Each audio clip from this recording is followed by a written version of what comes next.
How are you doing? Do you have everything you want in life? Do you think that's possible? I do. I know it to be possible. I know 3 roads to it.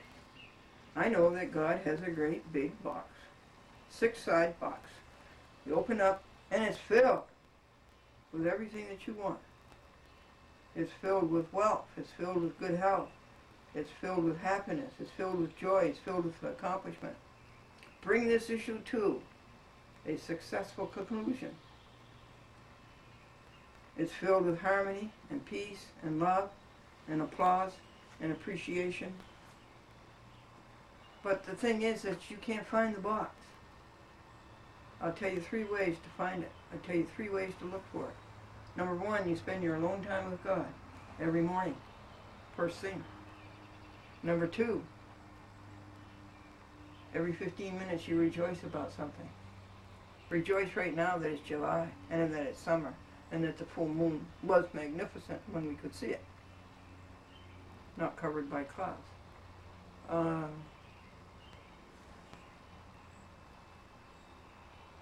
And then the third thing is that you count pure thoughts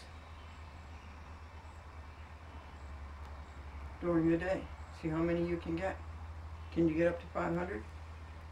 I've been up to 500 and way over that and more for a long, long time. We're going to finish out this tape.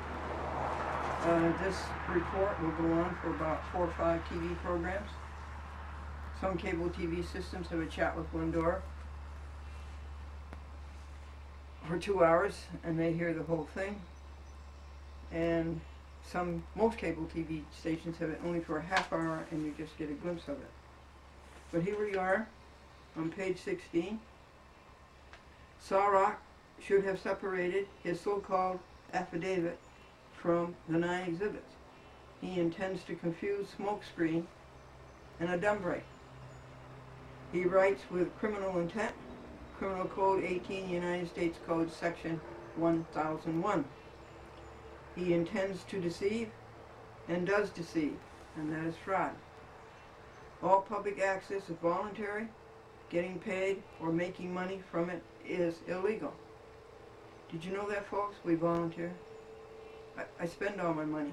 You know, it's like a couple $100, $300 a month.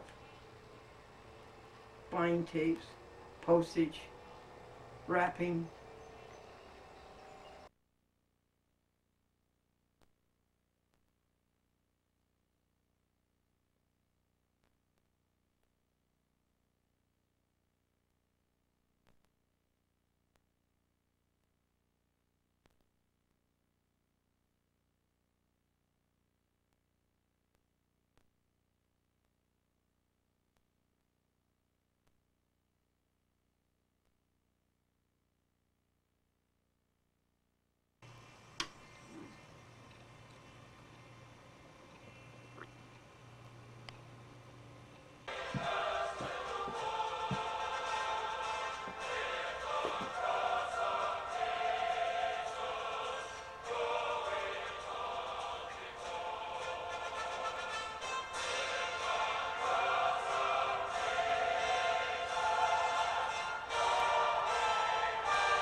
Hi there, everybody.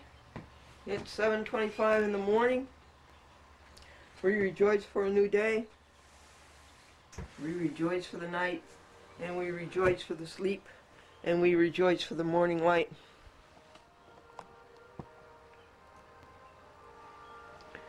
And we rejoice for another. And there's a mist above the meadow. And the animal dishes are out there. And that little raccoon, that was so pretty. The black mask went straight across the black eyes, and right above it was a black stripe, and down here was an opening in the black stripe.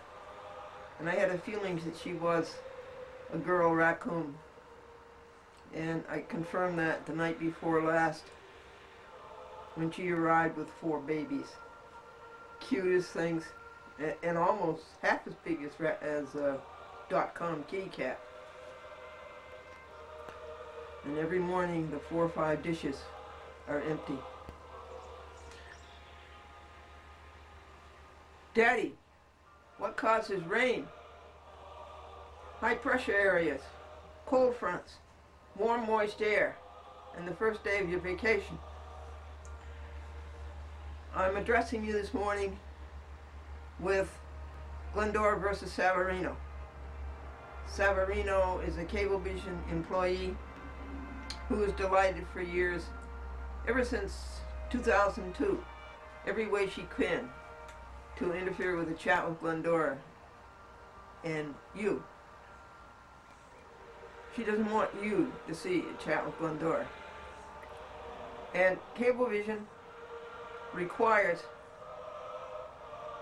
with no statutory authority at all, it's mere dictum, that we have a signer in the local community before they will cablecast our shows. This is not a law, it's not a rule of the Public Service Commission. It has no societal background in any way. If I want to go to Yonkers and stand up in the park and address you, the public, I don't need a permit from the city of Yonkers. It's sidewalk free speech, and sidewalk free speech deserves and gets the utmost protection.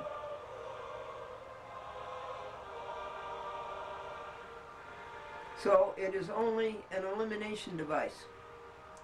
And so I go out and I get a signer for them. And immediately they double cross and act in bad faith and take the information that the signer has given me, their personal number, telephone number, their personal address, and calls them up and harasses them and tries to scare them away. And they succeed. And Savarino has succeeded in her diabolical way for years now. And she's chased away practically 20 signers. And then I go out and I have to get another signer. Now that costs hours. It costs money in travel and in postage and in gasoline, and it costs ergs of energy. So I've decided to sue her for that. And I sued Christine Casavarino in the Yonkers City Court. And I sued her for $5,000 in small claims. That's the maximum jurisdiction, monetary jurisdiction in a city court in the state of New York.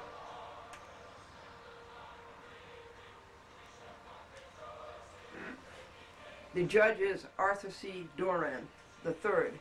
His father is a judge in the city court, and his grandfather is a judge in the city court. And it's 7:30 a.m., and every 15 minutes we rejoice about something.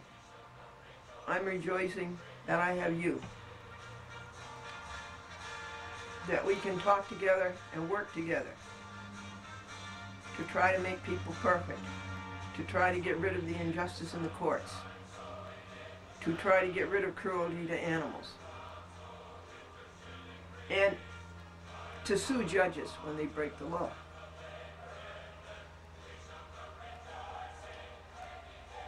That is my rejoice for 15 minutes, and 15 minutes we'll rejoice again. So I started reading this cross motion. The liar for hire is Walter Sarrock at the Liar for Hire law firm. Well, I think all law firms are liars for hire.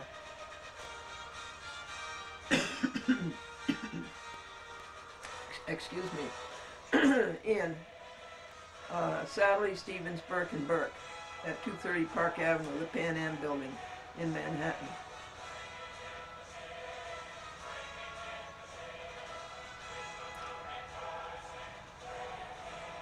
And I have read the first 25 pages of my cross motion, not to deny their motion to dismiss, and to grant my relief of $5,000, to impose sanctions upon the liar for hire Walter A. Sarok, upon Christine Savarino, and upon her accomplice in this act, Tabat Salako in Peekskill.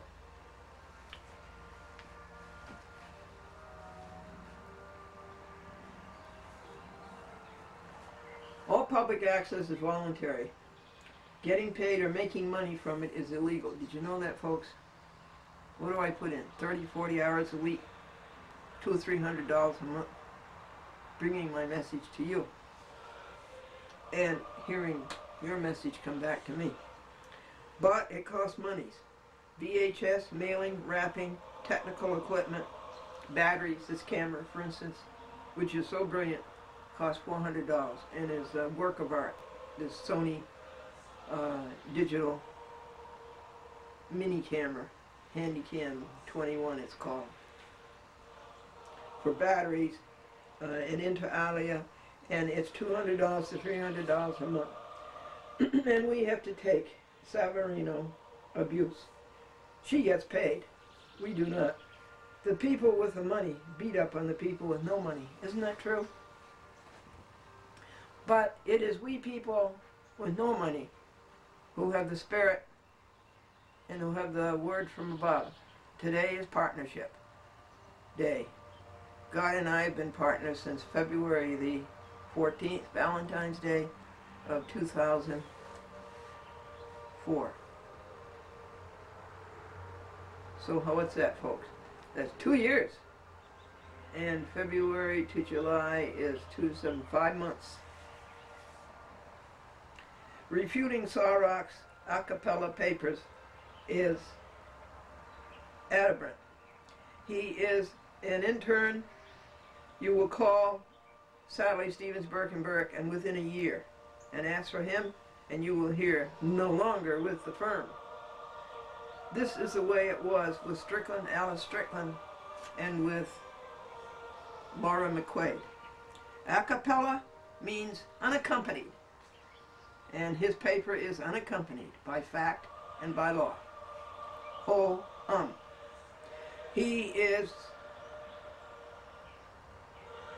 His record in White Plains City Court is 400 pages.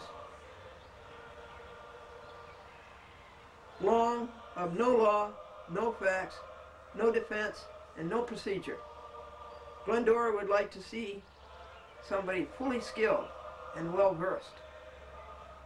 Park Avenue lawyers, even blundering ones, do not fit in small claims court.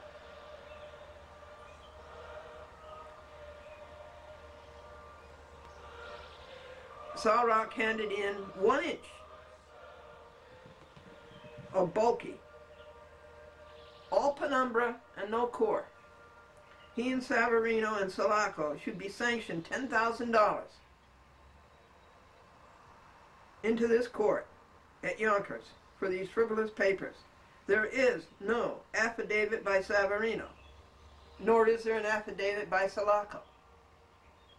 And Sarok is not fully aware of the facts and circumstances, and he was not there when it happened, and he hasn't been there all these years, and he arrived only 2 months ago, and he arrived only for one reason: money. It's hard to figure out who's paying him. Sometimes I don't think anybody's paying him. Sometimes I think they're appearing pro bono because of the mess they made of the White Plains City Court in Glendora versus Cecilia Masterilli. Everything Sarok writes you is hearsay. He has no personal knowledge. Nowhere does he declare under penalty of perjury that he is telling the truth, the whole truth, and nothing but the truth, so help him God. He is not. He totally fails to defend on the merits. He doesn't know what they are.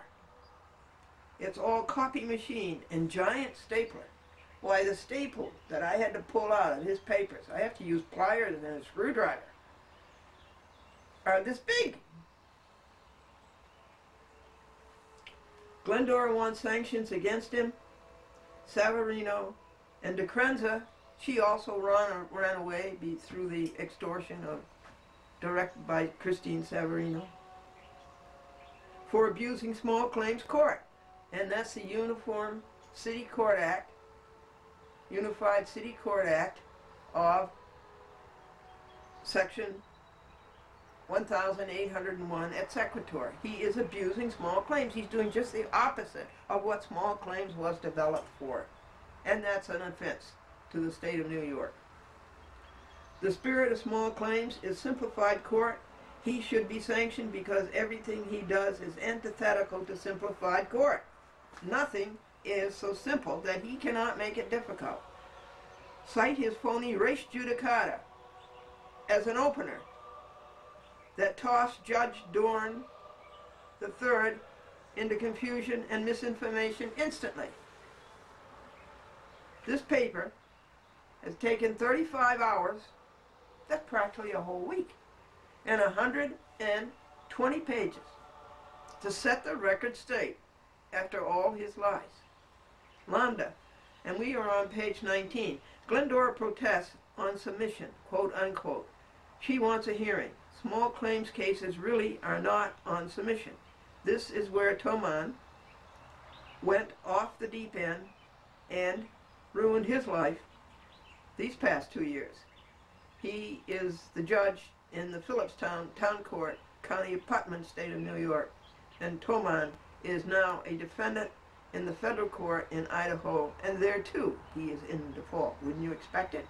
It took him practically a year to write his so-called decision, when the law in the state of New York is that a judge has to rule on a motion within 60 days. That's Civil Practice Laws and Rules 2219. Small claims procedure is hearing. You have to have a hearing. You have to have a trial.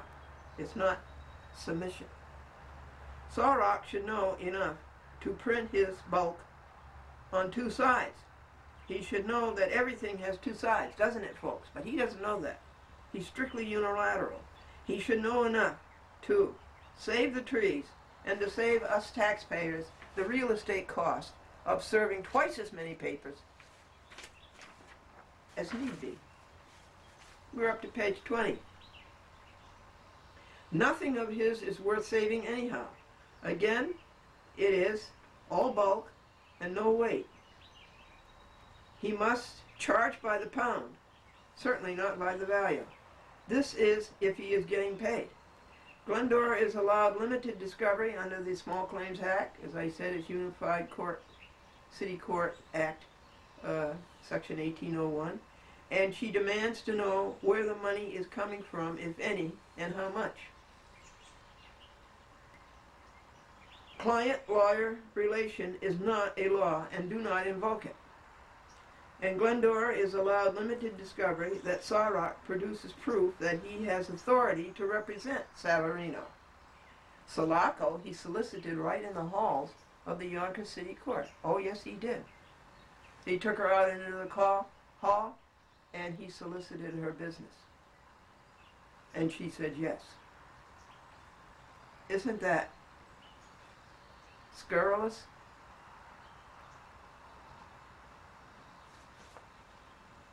There was a collision of two cars, and a third car drove up, and a man got out, and he said, I saw the whole thing happen. I'm a lawyer. I'll take either side.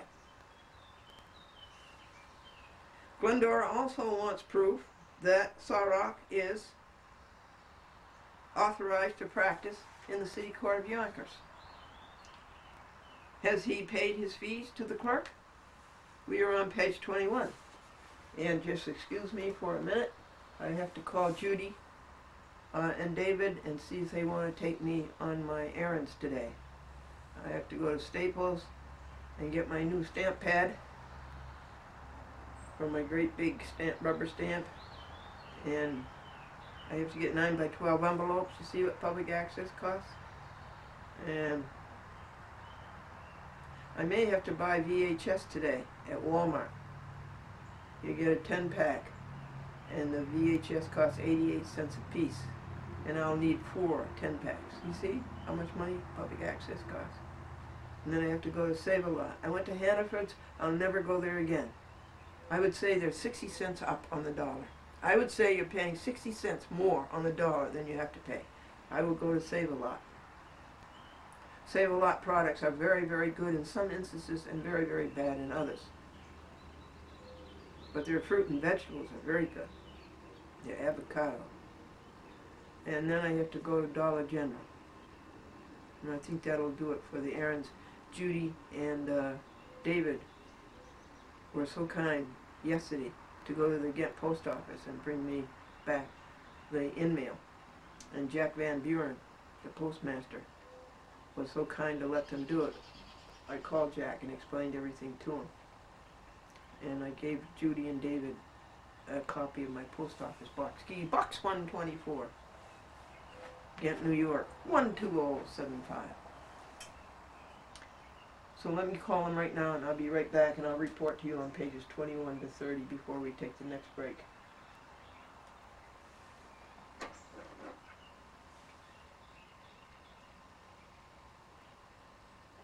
You heard about the fellow who went to a summer resort, and he said it was so dull that the tide went out, and it never came back in again.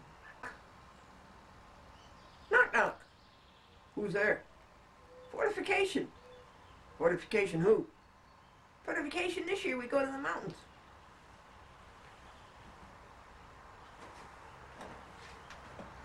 Okay, we're up to page 21.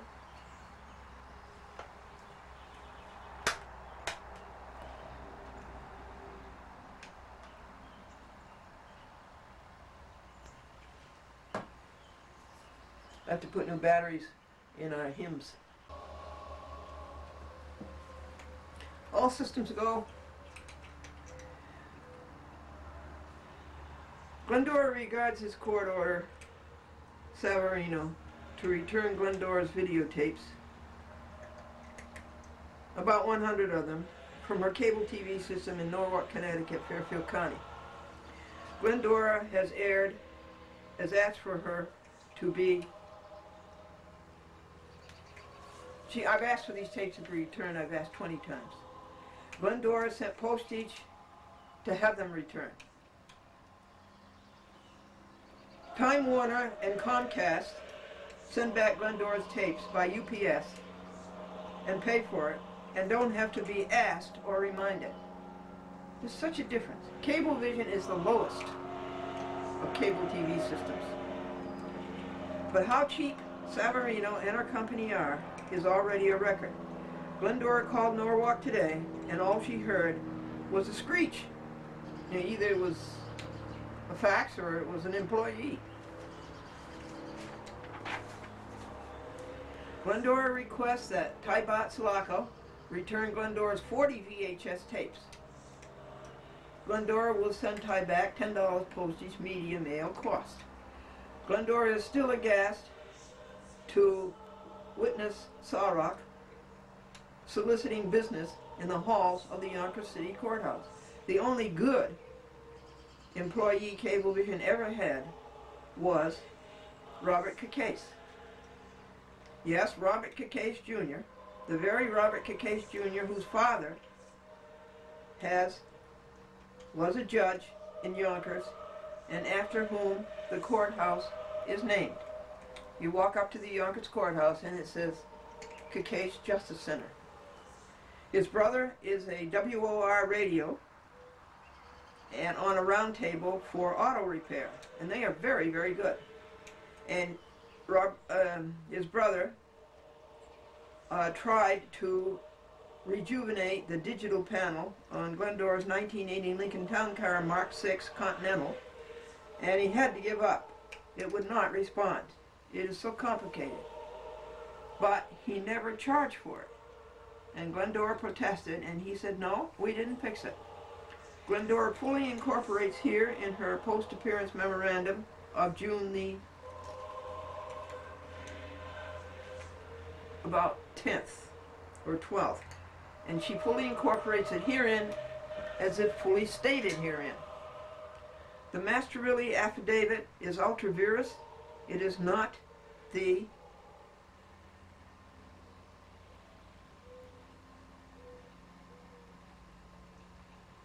gravamen of this case, it is more bulk and no weight, and White Plains City Court ignored it, and Glendora refuted every phrase of it.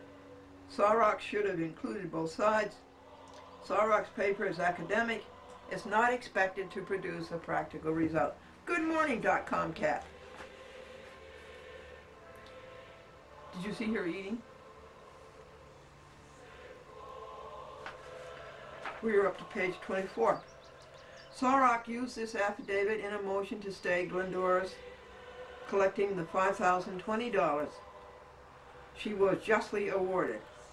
White Plains City Court denied his motion to vacate the judgment. Denied his two motions, which were duplicative, which is verboten. You don't ask the court for the same relief twice.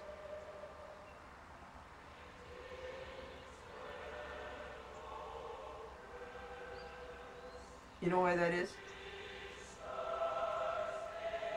Because they might forget that the first time they denied it, and the second time they granted it, and now they've got a screwball. The value of the affidavit is 0. Res ipsa loquitur. Things speak for themselves. Its phoniness is all through it. In its first paragraph, it has Cecilia spouting law, the civil practice laws and rules. Well, Cecilia doesn't know the civil practice laws and rules.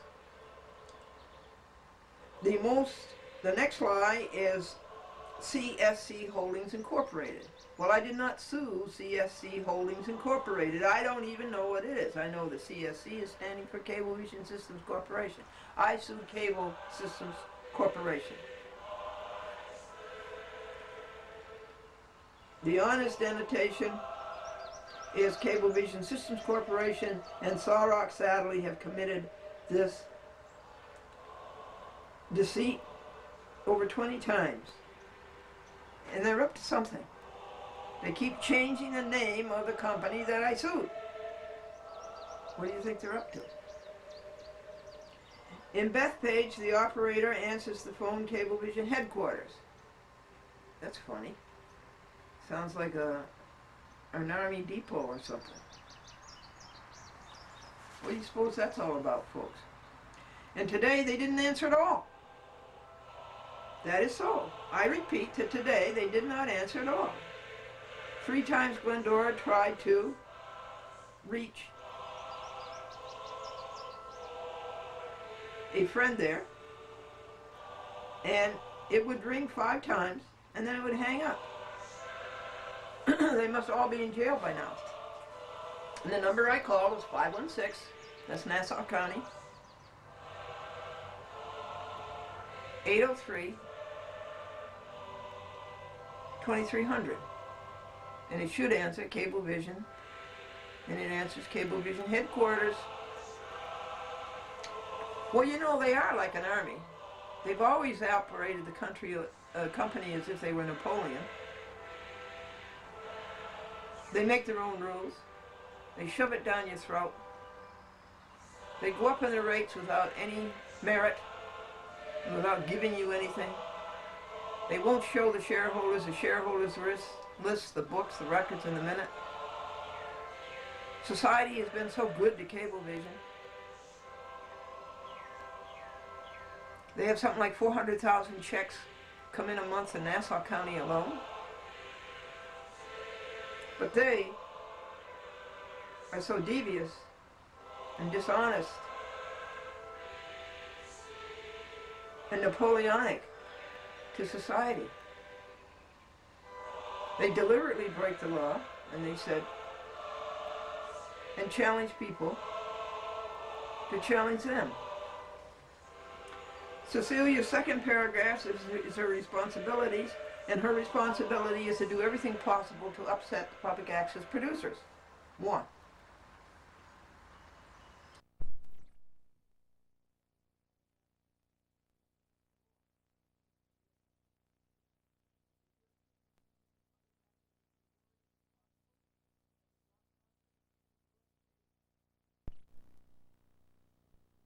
Intent for public access, which is free speech. Just as Savarino wants to censor Glendora in the courts, She wants to censor Glendora on TV. This is antithetical. They're asking the court to prohibit Glendora from filing any lawsuits. And the reason they want to do that is they can't win in court with Glendora. Isn't it cheap and dirty? You've known kids like that, right? You've known kids who play that way, right? If they can't win. Who said that Glendora had to have a local signer? This is atop Cecilia's page 2. What is the statutory authority for that? And for compulsion to follow their non-statutory rules? Their rules are just dictum. They have no legal basis. They're not made by the Congress of the United States, they're not made by the New York legislature, and they're not made by the municipal governments. The law, 47 United States Code, Section 521, states unambiguously that it is the public access producer who indemnifies the cable TV operator. In other words, you can't sue Cablevision for what I say, you have only to sue me. And nobody will sue me because I don't have any money. So Cecilia is acting illegally as to Title 47 in the United States Code, Section 521 et sequitur.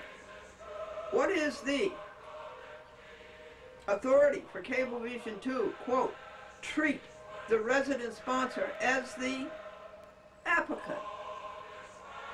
Just to make things nasty and difficult for the public access producer, and as a shareholder to make things 3 times as expensive as they have to be for public access. Run public access the way Time Warner does, the way Comcast does. It is all dictum. It is all Napoleonic. It is cable TV operator ignorance and arrogance. They're only pole climbers. Just as when Cablevision took Glendora off of TV in Nassau County, they took the Chatwick Glendora off of TV in Nassau County, and 3 courts told them to put it back on. Plaintiff Glendora has a statutory right to be on TV and must be returned to TV. And Cablevision had to put it back on.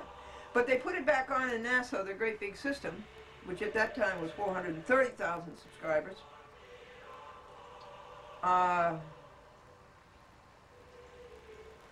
But they're dirty losers, and they pecked away at Westchester, piece by piece. They took it off in Yonkers, they took it off in Harrison, they took it off in Rochelle, they took it off in Yorktown, they took it off in Peekskill, they took it off in Wappinger. Look at all the money it costs to go out and get new signers and get it back on again. Dirty, dirty, dirty people, Cablevision. Why didn't Cecilia receive the summons until August the 8th? It was issued to her on July something, July 20 something, July 12th actually. Whose negligence is that? Does that make sense that the City Court of White Plains sent out her summons on July 12th and she didn't receive it until August 8th? That's how Cablevision is. They're fugitives. They break the law all the time and run. August the 8th to August the 24th was plenty of time to apply for an adjournment on their alleged medical grounds. Said Cecilia, I immediately gave it to my supervisor at Cablevision, and she informed me that Cablevision would defend my interests. Well, who was his supervisor? None other than scurrilous Christine Savarino, whom I'm suing in the Yonkers court. But Cablevision did not defend her. Cablevision never showed. Cecilia was declared in default on August the 24th, 2005, and Glendora was awarded $5,020. Don't ever ignore a legal case. The addresses of Tybat and Lewis were declared illegible, and they were dropped from the case. clerk error. The front page of the complaint exhibited herein proves the addresses were legible. Hence, Sabat and Lewis had to be sued again, and Glendora selected the office court. We are on page 29 or 28. Of what relevance is Cecilia's mistake that she thought Glendora's complaint was against Cableton? What relevance is that? What clout does that have? Glendora did not sue Cableton. She sued Cecilia. The court ordered Cecilia to pay, not Cableton. Cecilia is not reading the complaint November the 5th until November the 5th is stupid. Who's almighty and 3/4 of you almost starry band. All fine world and splendor through the sky.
a whole new day. He's been given a new day. I know some people who are not handed out a new day. It's summertime. It's July. We have water. We have soil. We have air. We have beautiful plants. We have beautiful animals. That's 10. Yourself. Get yourself up to like 500 a day. Or a whole lot more. Okay, we're going to take a break now, and when we come back, we'll read pages 31 to 60. This paper is 120 pages long. But I am standing up for public access, and I'm standing up against crooks like Christine Savarino. I'm standing up against Cablevision, who does everything it can to get out from its law obligation for public access. Public access is a mandate by Congress, by the state of New York, and by the municipality. See you soon.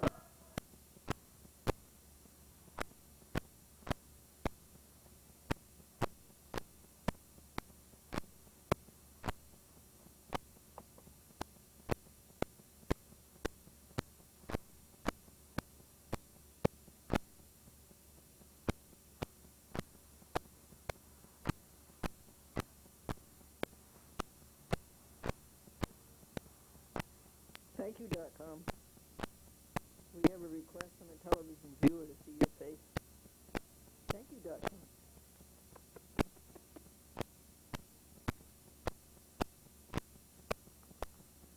I don't care.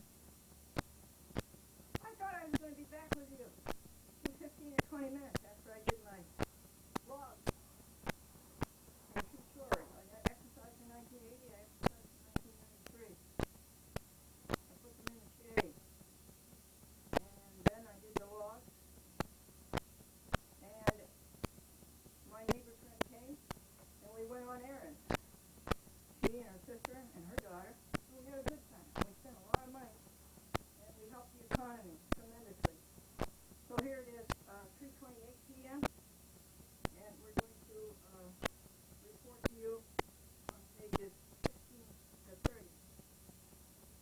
And .com is here with you. And I want to be thankful for something at 3:30, so let's do it early. I was very thankful for the devotion this morning. It was so good. It was Paul's letter, second letter to Timothy. And Paul said, no one stood with me in my first defense. All forsook me. But the Lord stood with me and strengthened me, so that the message might be preached fully through me, and that all may hear.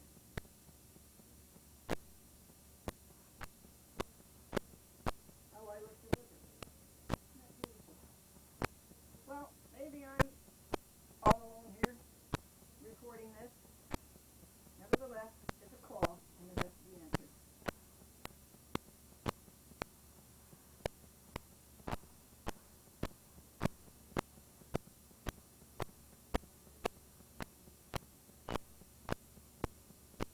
I'm mistaken. I read to you up to 30. Now I'm reading you 31 to 60. But all this, Cecilia, is an attempt to defeat justice. Don't you understand that? In your heart, stop kidding yourself. Your intent is to defeat justice. Now that's a crime. She knows she did wrong. She knows she violated the right to public access TV producer. She and Sarah are out to defeat justice. And Sarah must be sanctioned for introducing this verbiage in ad numbrem. Why didn't Cecilia say this on August 24th? White Plains Court paid no attention to Glendora's complaint. They did what was before them. They default judgment. And where is an affidavit from Savarino? That's the one you should have an affidavit from. Better still, Savarino has to go to that witness stand and have to answer questions.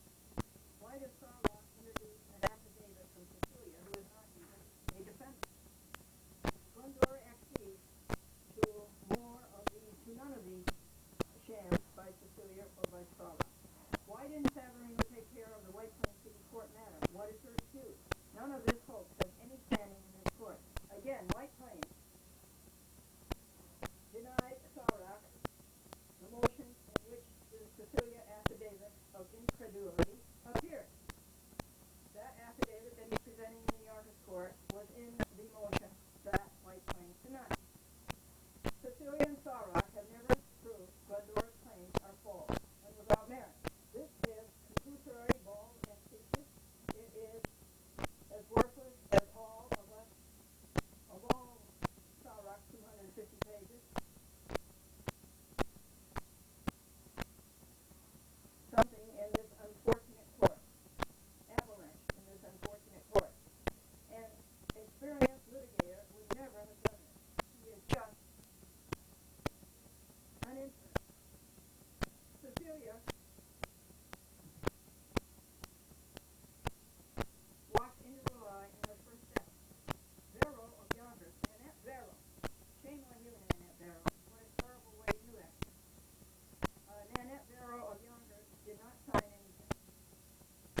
with glasses.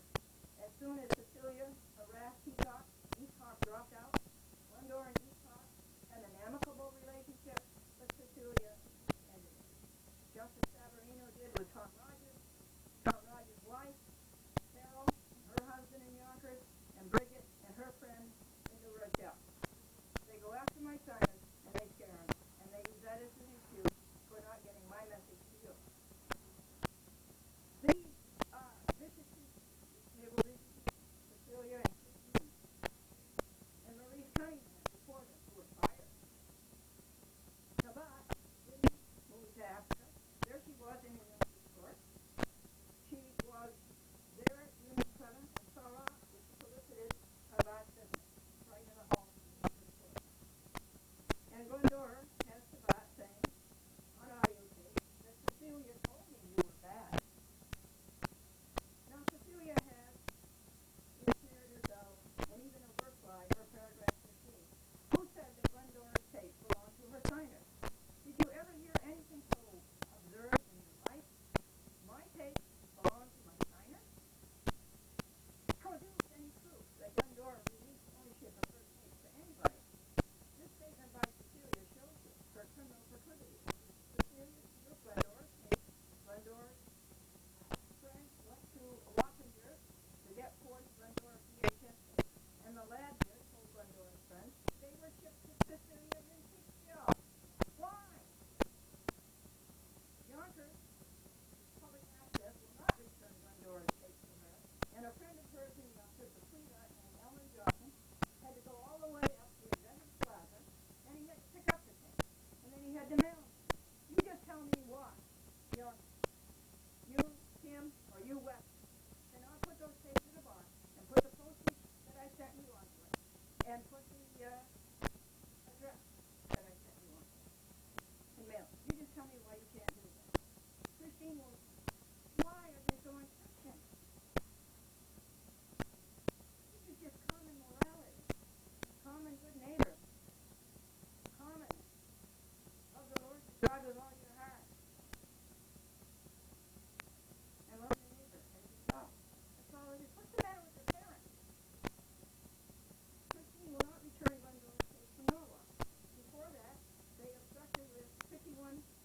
Before that they absconded with 51 tapes in Harrison, Nassau County, and Yonkers, and Glendora had to do them and arrive to the court to get them back. These are mean people. They always have that mafia, Rico ring about them. Time Warner and Comcast are not like that. Savarino would not let Walter send Glendora 40 VHS. She made him say that Glendora's signer, 75-year-old Mary Ramey, had to pick them up. Well, Glendora said she would send the police. Mary had picked up the tape the last 1.5 years about 4 times and struggled. There's no car. And to put them in the post office. But on May the 4th, Bruce Bergman drove Glendora to Yorktown on our way to White Plains Eastward, and she picked them up herself. Aha! Christine, you missed on that one. You missed on that one, Walter. They were out there in the lobby. Anybody could have picked them up. And I picked them up myself. So you lost on that one. Stealing her tape is petty larceny. Does this court see how nasty and harassing these people get? And poor George Harris, who was just, did not know what recycle meant. He is from Africa. It means stealing Glendora's property. The Peter claimed that George Harris said to recycle Glendora's tape. Well, White Plains Court did not make David a false statement. Glendora took up the one, and Sarah was told not to ask the court for the same relief twice, something that he should know. And Sarah was abused enough to appeal that order. White Plains Court, Sarah asked to take my money, $5,000, take away my adjustment I want. He appealed it.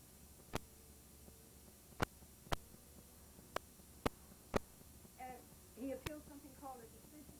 A decision is not a appeal. It has to be an order or a judgment. He appealed slowly.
that Cecilia's claim affidavit.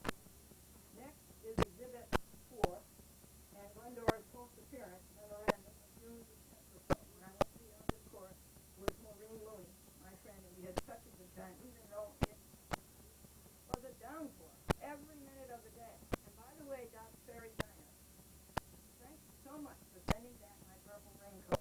Thank you, Dobbs Ferry Diner. Thank you, John and John. There's two Johns there. Girl John and a boy John.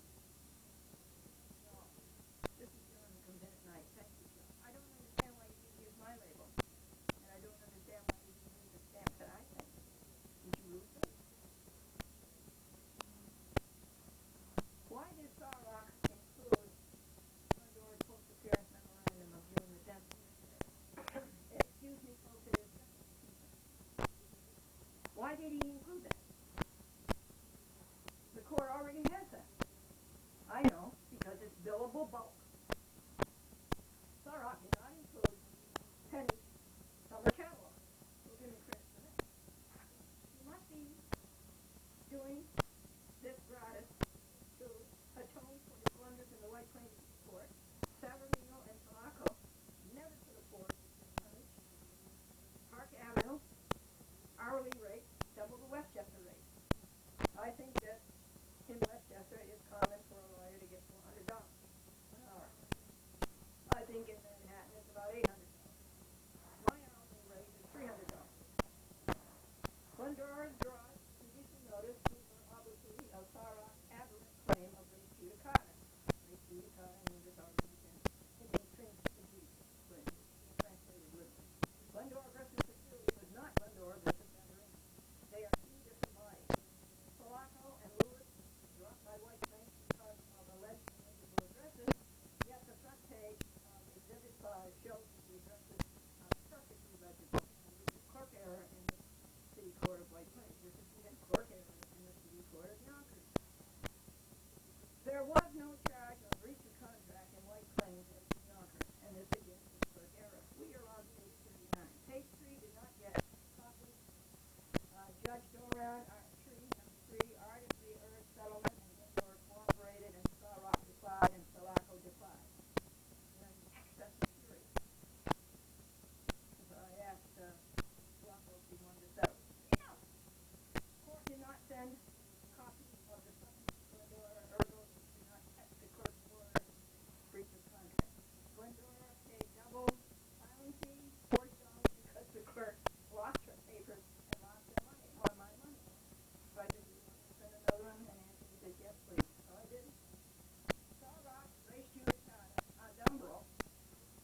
Folks, this is a litigation story.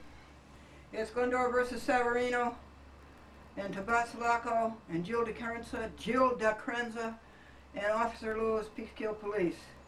And it is in small claims of the Yonkers City Court.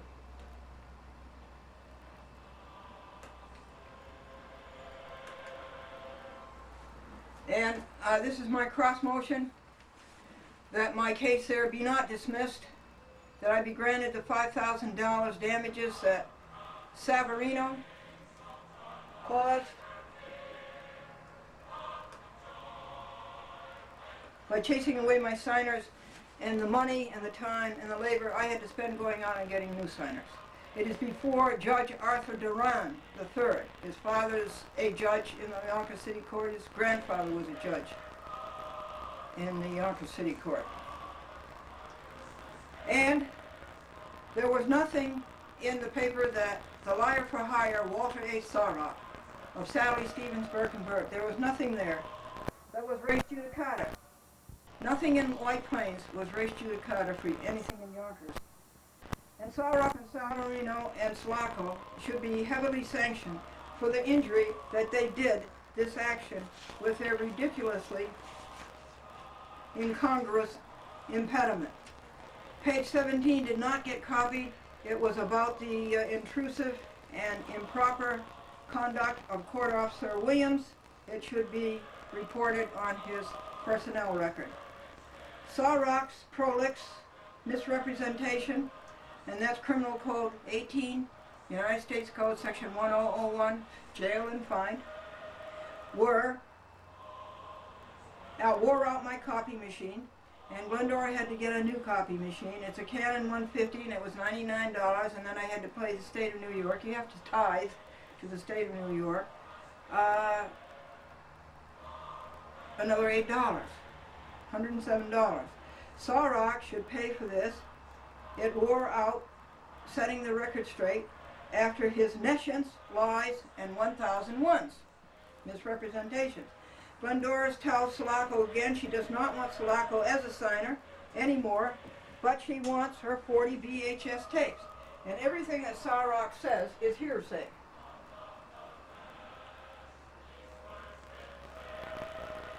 He was not there when it happened. He is 3 times removed. On audio tape, Glendora has Tabat saying, "Cecilia told me you were bad." Continuing Glendora's summary,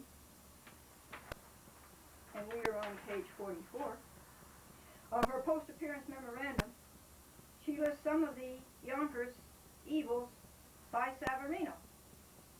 Tom Rogers and his wife, she chased both of them away, and how hard I worked to help them tell truth from lies. And that was the end of that friendship.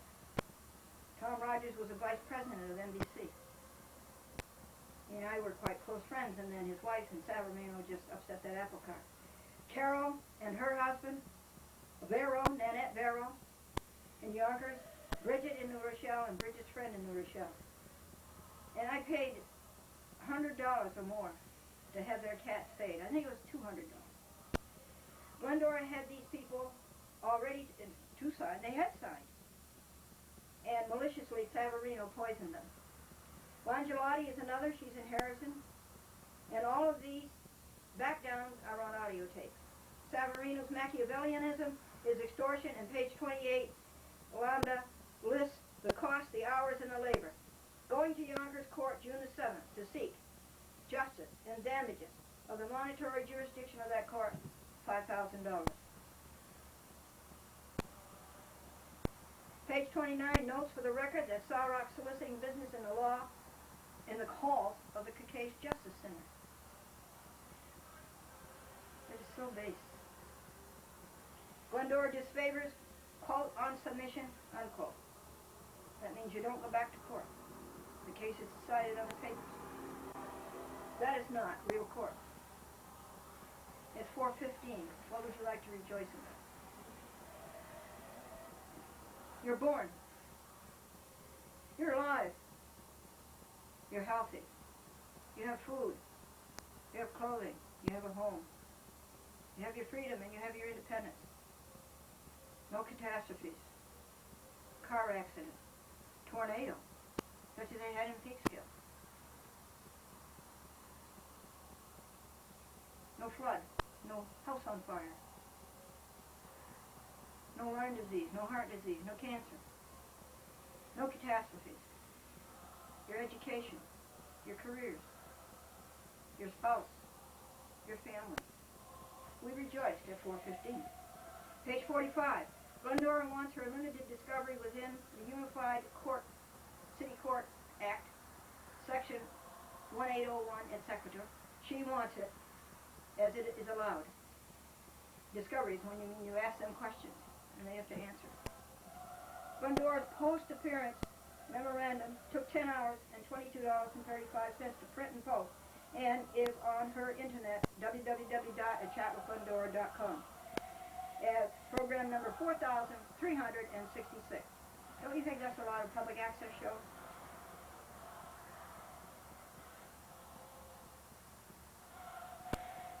The paper closes with a prayer for all of these people, and a judge joke. Knock, knock. Who's there? Fortification. Fortification who? Fortification this year we go to the mountains. What did the judge say to the dentist? Do you swear to pull the tooth, the whole tooth, and nothing but the tooth? These people violate the law, then they lie about it, folks, and then they cheat, and then they dig a hole, and they slither into the hole as fugitives, and they will not talk to Glendora. Exhibit 3 is the small claims worksheet. These clearly show there is no res judicata, that res judicata was a deliberate and sanctionable smokescreen. We are up to page 46. Omicron. Exhibit 2 is the summons for Yonkers City Court showing the clerk error, breach of contract, further nullifying Sawrock, Savarino, Sulaco, false claim of res judicata. Next is Pi. Exhibit 1 is a superficial list of Glendora's American heroism fights for rights. These are not all of the fights for rights. West Publishing tries hard to stride the acceleration of Glendora's lawsuits, but it fails. 20, 29, 37, and 54 are the city of Glendora, California, outside of Robert Schuler's church. There never was a case Glendora versus Marshall. It is not accidental. It was deliberate tampering with the record by a crooked Albany lawyer named Ben Wiles, who next lost his partnership in a law firm.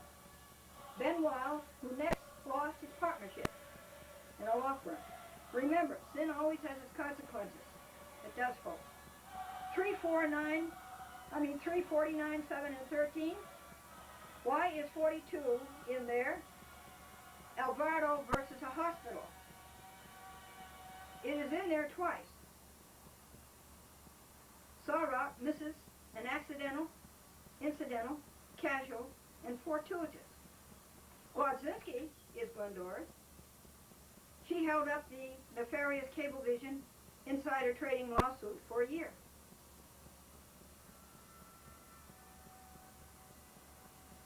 On their knees, Virginia Sellhouse, Cablevision in-house lawyer, called up Glendora and asked her to please withdraw. Of course not. And she knew a bribe would not work, but would land her in jail. Malone lost all of his TV systems to AT&T, and maybe Cablevision will someday lose theirs. I certainly hope so. Dolan asked Time Warner to merge, but Time Warner did not have a consenting mind. Costello lost all of his TV stations to AT&T, and as a matter of fact, Time Warner and Comcast thought that the Adelphia TV stations, gone bankrupt, were much more attractive than the Cablevision stations, and they were right about that. Something bad always happens to people in Glendora's lawsuits. It may not happen in the court, but it happens. And she always wins in this regard. 59 is more Sawrock, wholly outside of the regular course of lawyering. Glendora versus Brading was a win in the Yonkers court with the Harvard Law School judge who was sadly afflicted with near blindness. Do you remember him? Glendora saved him from tripping over a briefcase on the floor in the courtroom. as he was going to the conference room. I was sitting right in front of him. He was coming toward me, and he was going to turn that way to go into the courtroom. The railing is here, and the gallery is here. And he's coming, and he doesn't see that, and he would have fallen, and he would have got injured. Oh, I'm so glad that that happened, or that didn't happen, that we were able to prevent it. 70 is another Sarok aberration, 73 is repeated the same, and 83 is another Sarok error, as are 86, 87, 88, and whole hump. Glendora is going to sue Sarok, Savarino, and Sulaco again for damages they have caused her in refuting their ultravirus. They're out of bounds, their frivolous prolixity, damages in hours, 12 so far, but this whole thing took up to 37 hours. Dollars, postage and printing, and hours of arduous setting the record straight. Glendora sued Satterley, Sarok, Cecilia for the analog to this in the White Plains City Court. Glendora has an access of fury, as does Sulaco, a public access at that. I sued them for the same thing. Their dumb papers caused me tremendous work and time and money. Litigation is the way it has to be. Instead of punching them in the nose, these lawbreakers, you have to take them to court. And that's the way of society. And you have to resolve the dispute in court. But I think a punch in the nose would be better. As usual, Sarok is barking up the wrong tree. The 8 pages of Fights for Rights are in Glendora's favor, not in Savarino's nor Sulaco's. The list is grotesquely out of order. The list flows over with repetition, regardless of its deficiencies. Glendora thanks Sarok for getting the list to as many readers as possible. It is an accession, and that's not what he intended. Glendora claims her joy. It is philosophic to review the cases and recount the victories. These are over the past 13 or 14 years. The victories for justice and fairness and moral living. The last one on the list, page 8, is another vagabond, and vagabond is spelled V-A-G-U-E. By its own poundage, by acceleration due to gravity, 32 feet per second, Sarok's 1-inch slab hits the bottom. Glendora ascends the acclivity. If there was anything else in the damaged open envelope and it fell out, Glendora is grateful. We are up to page 50. The exhibits are refuted. Now we go to row your boat. We go to Sarok's affidavit and look at the size of these staples. Look at the size of the staples. I have to use a screwdriver and a pair of pliers to open one of their legal papers. It's all bulk and no weight.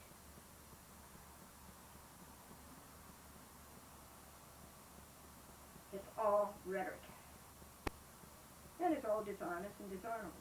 Add to this a blue back of 15 pages. Court, Glendora is right. That, in turn, Walter Sarok abuses the court system and blasphemizes the Small Claims Act. This is not what Small Claims Act is. It's for a simplified lawsuit. And look what he does to it. Sarok affronts the entire spirit of small claims as carefully created by Saul Walker's New York State Unified Court System. Glendora claims again, sanctions. Glendora has not failed to state a relief upon which, Glendora has not failed to state a cause upon which relief can be granted. It's a platitude, the way he uses it. Sarok has overworked his statute so excessively, he has made it a platitude. We are now on page 51, we're going to 60 in this session. Savarino, through her determined and vile scheme, has cheated away signer after signer after signer in Yonkers, Harrison, New Rochelle, Pelham. This has cost in damages multiple hours of time, dollars, and hours of labor. Glendora has stated damages, and their damages are $5,000, and that's a monetary maximum jurisdiction in a city court in the state of New York. Her addendum delineates these damages. The only relief that we can get in small claims is substantive. It's a big word, but it means one thing, money. This is the relief that Glendora seeks.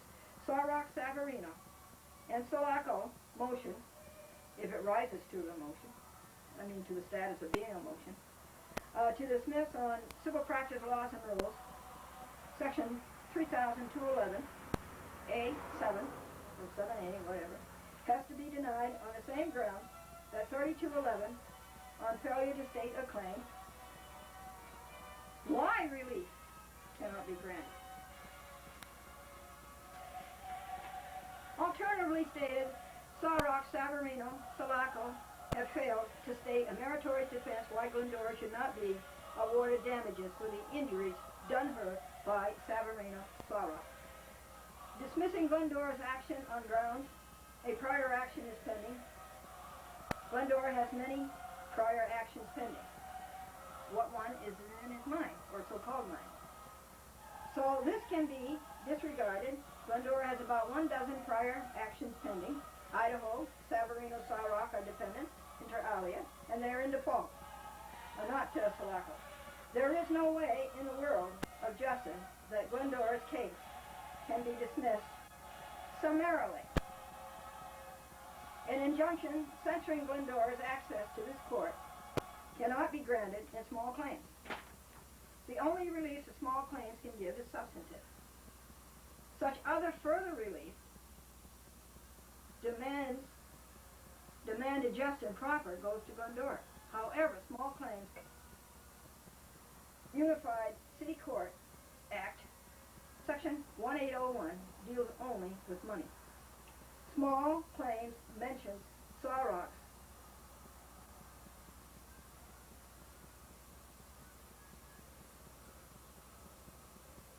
but it's what he wants. They want to censor me on TV. They want to censor me in the court. But in Small Claims Act, there is a small section that says that the clerk can do that. It's not directed at the judge, and Sawrock's paper is directed to the judge, not the clerk. Sawrock is wrong. The action does not involve breach of contract. Sawrock just nullified his notice of motion. It is fatally defective. Why? He doesn't have the right cause of action. Glendora demands Carmody weight proof that Sawrock is authorized to represent Savarino and Sulaco. Sigma. Sawrock affidavit. We're done with the exhibits. Now we're up to his affidavit. Sawrock caption is wrong. It is not Jim DeCrenza. It is Jill DeCrenza. Glendora made that clear in her post-appearance memorandum. Prove that he is a member of the bar of this court. Where are the receipts that he has paid his fees into this court? Prove he is of counsel with Satellite. What does that mean? And for how much longer? It means that he's an intern and he's going to be out of there within a year. The affidavit first page is repeated. Professional pro se, he calls Glendora a professional pro se. I call him an unprofessional lawyer. But calling me a professional pro se is an accolade, and thank you, Walter Sawrock. It's a recognition of special merit. Sawrock is an unprofessional lawyer, and Glendora demands proof that he is a lawyer. Unprofessional.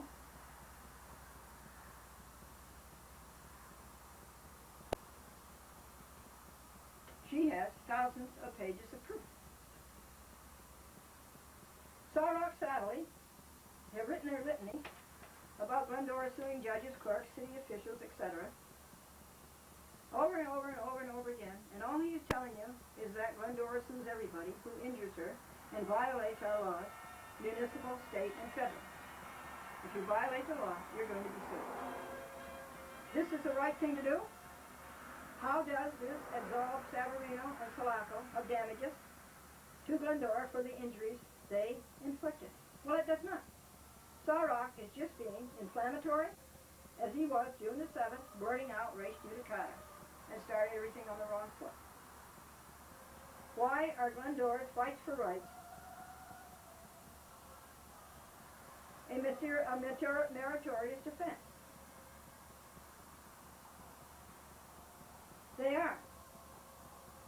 Or why are they a meritorious defense for him? I mean, how does my fights for rights absolve Christine Savarino and her accomplice, Taibat Salako, how do they absolve them from their law-breaking? Sarok's list reads off, and it does not belong in small claims court, nor does he. You know, small claims court is pro se turf.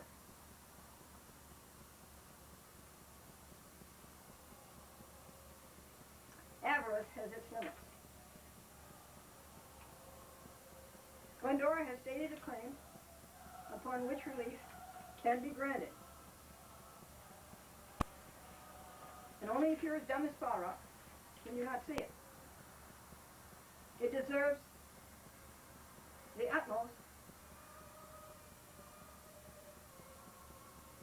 relief and protection. Sarok is wrong as usual. Glendora did not file a claim for breach of contract. Sarok knows that, and herein he deliberately misrepresents. He has been told 3 times that breach of contract is clerk error. This, not Glendora's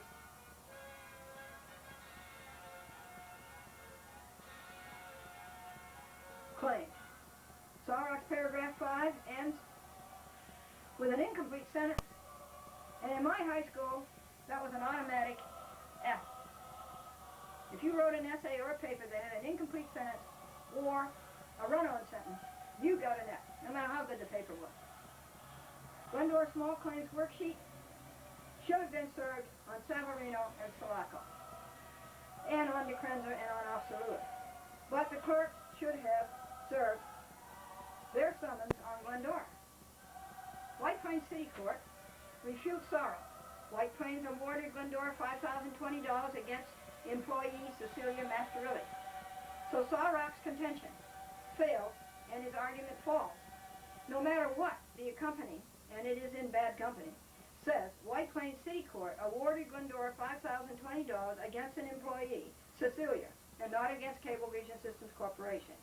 And Glendora protests another Sarok misrepresentation, which is the Criminal Code, Title 18, U.S. Code, Section 1001. CSC Holdings Incorporated has nothing to do with Glendora's action. Sarok, Satterley, Callagy, as well as Cablevision's buyer for hire in Nassau County, that would be Rifkin Radler, William Savino, have been trying to shove this down our throats for a year now, saying that we sued CSC Holdings Incorporated. We don't even know what it is, nor do we care. We sued Cablevision Systems Corporation. Savarino works for Cablevision. Her letterhead is Cablevision. Her telephone answer is Cablevision. Her odious public access kit says Cablevision. It does not say CSC Holdings Incorporated. For some sinister reason, Callagy, Sarok, and Satterley are lying that it is CSC Holdings Incorporated, not Cablevision Systems Corporation. Do you know what that is, Court? I wish you would tell me. What is their reason? This is another smokescreen, a dumbro, obfuscation by Sarok, like race judicata. And here's more. Criminal Code 18, U.S. Code, Section 1001. Salako is Savarino's associate in guilt. Salako colluded with Cecilia. Salako made Glendora seek another signer. This cost hours, dollars, and earth. Sarok lies in an affidavit. Yes. We are up to page 59. The thrust of Glendora's allegations to Sarok against Salako, as alleged in Glendora's verified complaint in the White Plains action, and herein, is that she breached an oral contract. Well, it is not. That is not my case against Salako. My case against Salako is that she is an accessory before the fact and after the fact. She is an associate in guilt. It is common guilt.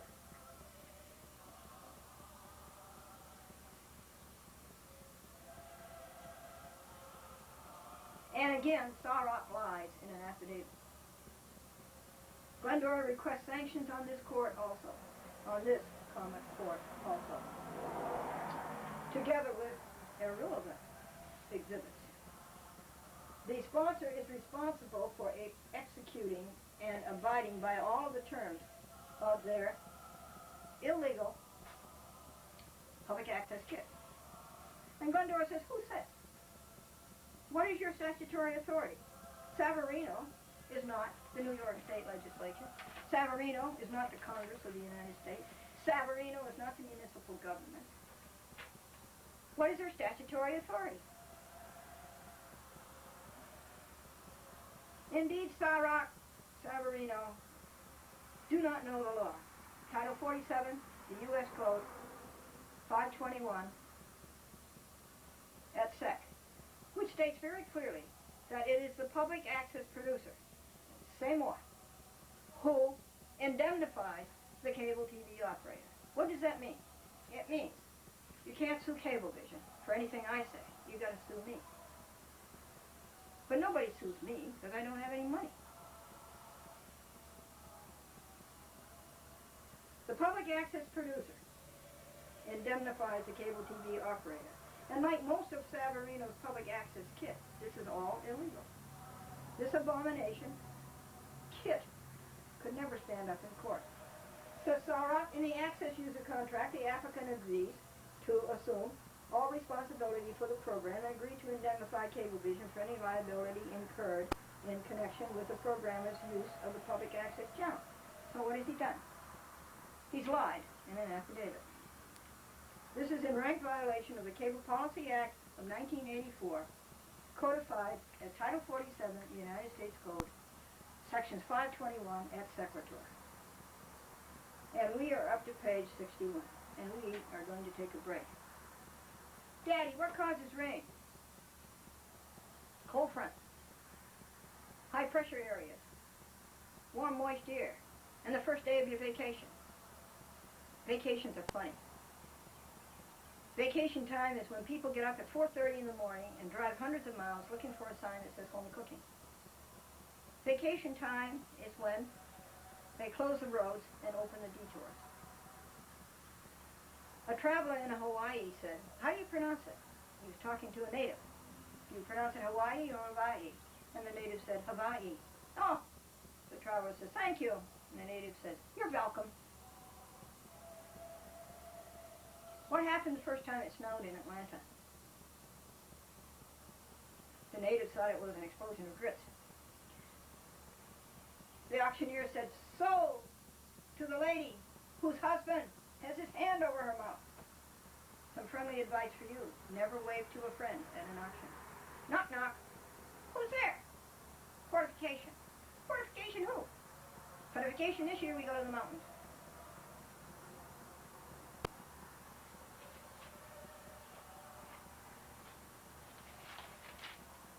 In Christ there is no east or west, in him no north or south, but one great fellowship of love throughout the whole wide earth.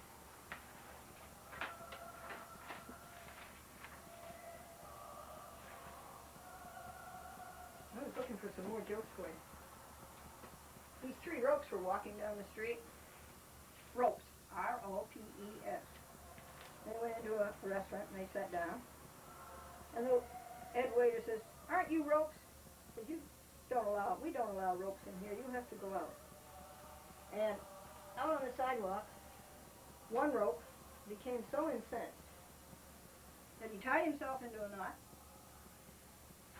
He tousled both of his ends. He went back into the restaurant. He's sitting down, he's ordering. And the head waiter says, aren't you a rope? And he said, I'm afraid not.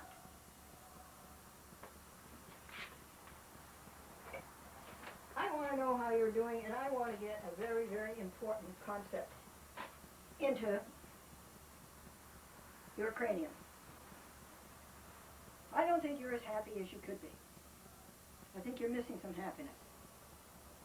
I think you're missing some wealth and strength and beauty and appreciation and love and goodness and joy and accomplishment and attainment and achievement. I think you're missing it, some of it. Did you know that it's all in a box for you? Great, great, big, six-sided box. Did you know that, first of all? That it is, and it's waiting for you? It's waiting for you to find it? But you have to spend time to find it. You've got to look and look and look and look, and you will find it. Oh, and it's so nice. And I want you to have it so badly.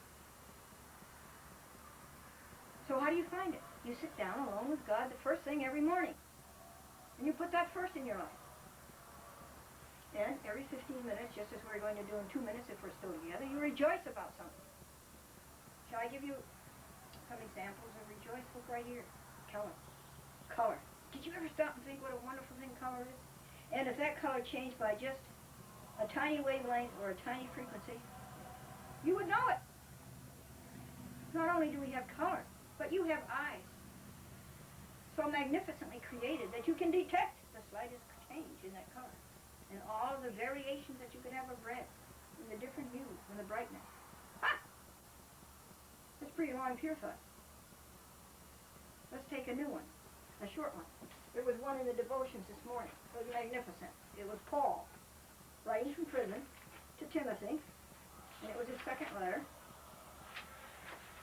And it's verse 16 to 18. And Paul says, no one stood by me in my first defense. All forsook me. Can you imagine that? But the Lord stood with me and strengthened me, so that the message must be presented fully through me, and that all may hear. And I was delivered. That's still a long, pure thought, but let me tell you how to do it. 1, I was delivered. 2, I was delivered. 3, the Lord stood by me. 3, I got the message out, and so forth, okay? The trees are so green and so pretty this year because we had so much rain. These are all pure thoughts. I'd like to see you get at least 500 a day. That's it. And the last rejoice is that we've read 60 pages of this, and there's only 50 to go.